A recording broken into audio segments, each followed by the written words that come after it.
they're corrupt. I mean, we won. They're changing the numbers. They're making all these. I mean, literally, they didn't follow their own bylaws. And just, I'm surprised that they left my name off the ballot. When they told me my name was on the ballot, I laughed about it because I knew that they were going to do something like that. So this doesn't surprise me.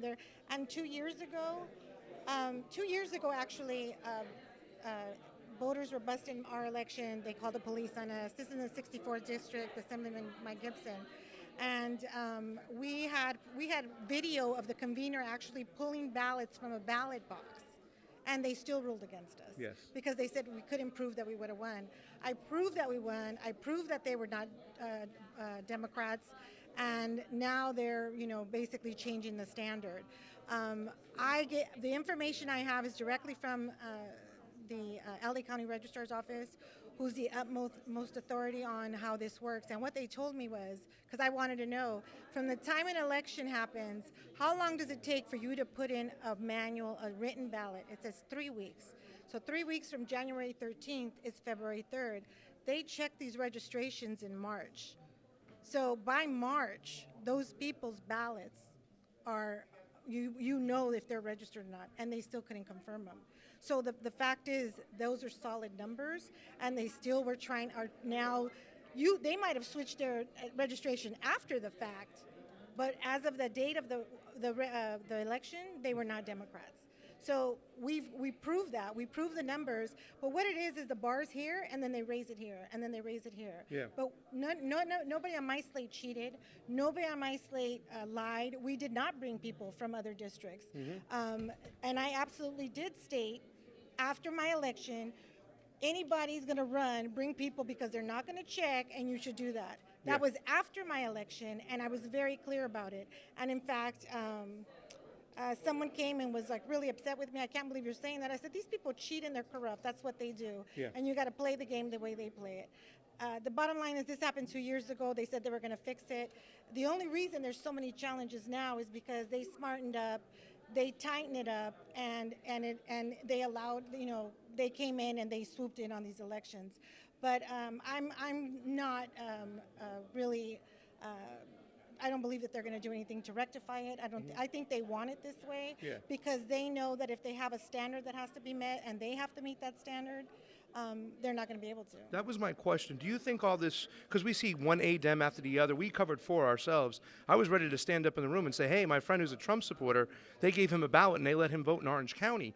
And we saw what happened in 51. We see what happens in 40. It's just corrupt as can be. Do you think this is by design, that they're continuing to let this happen? Well, you got to understand that these people are fighting for their political lives. Everyone that was up there, if Kimberly Ellis is elected, they're going to be out on their asses. They're not going to be in those positions. So they can't afford to allow me and my friend here and my friends over here to be delegates and vote, because if we vote for Kimberly Ellis and they lose their seats, they're fucked. Yeah. And that's what this is about. This is desperate to hold on to power. You said, though, that there's certain peoples that weren't even on the ballot. When it was screaming, people in the room were screaming. And I was a little confused because I'm trying to keep track of everything. It said, not even on the ballot, not even on the ballot. What was that about?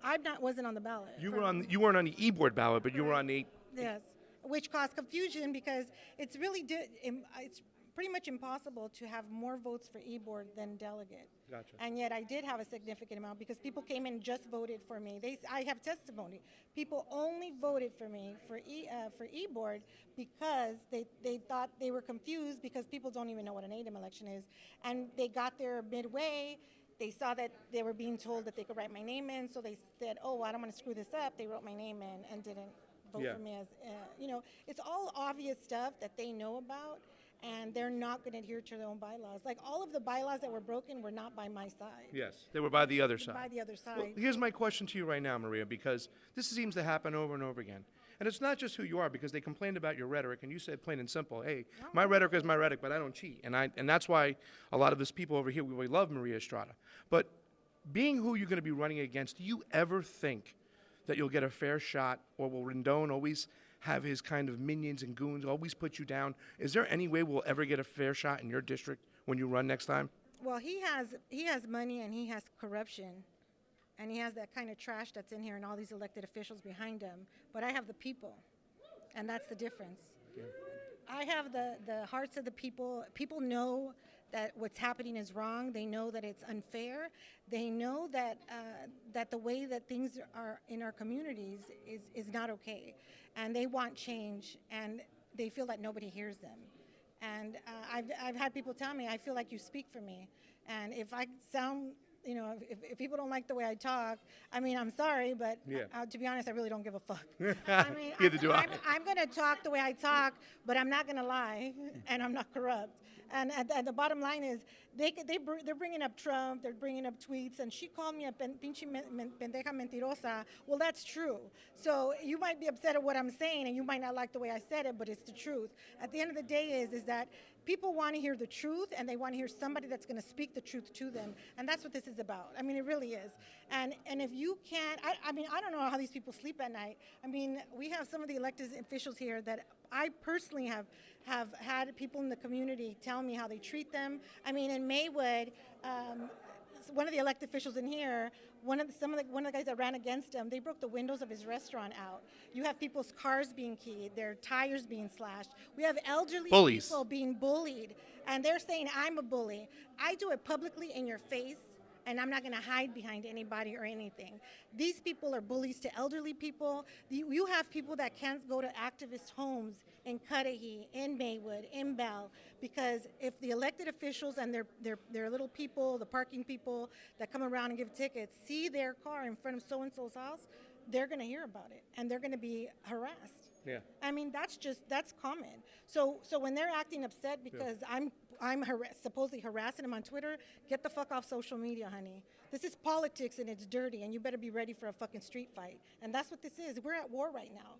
Yeah. And I'm, that's how you fight. And I'm going all out. This is where we are. And this is, I mean, you have the most powerful people in the state in this room coming after us. Yeah. The most powerful people in the state of California rigging elections, ADEM elections, because that's how desperate they are. Yeah. You got to understand, this isn't a governor's race, a senatorial race. We're not talking about fucking Feinstein. We're talking about grassroots people coming to vote and represent their district. And you have 2 mayors, vice mayors, city council members, school board mayors going for grassroots seats out of desperation for these motherfuckers. Yeah. That's what this is. That's exactly what. So, on the record, we can say right now that Anthony Rendon is not off the hook, and you're definitely going to run on him again, despite your problems with the Democratic Party? Yeah, this is irrelevant to that. I actually didn't want to run for I didn't want to run for ADES. I didn't want to run, and I certainly don't want to be here, but, my friends here, like, come on, you have to. And they're like, well, aren't you going to run for E-Board? I'm like, why me? And like, you have to. So, I mean, I did it for, for my team, and I have an amazing group of people, estoy rodeada para la gente, la gente del people, salt of the earth, and I'm really fortunate for the people that support me, and I mean, I can't say enough about them.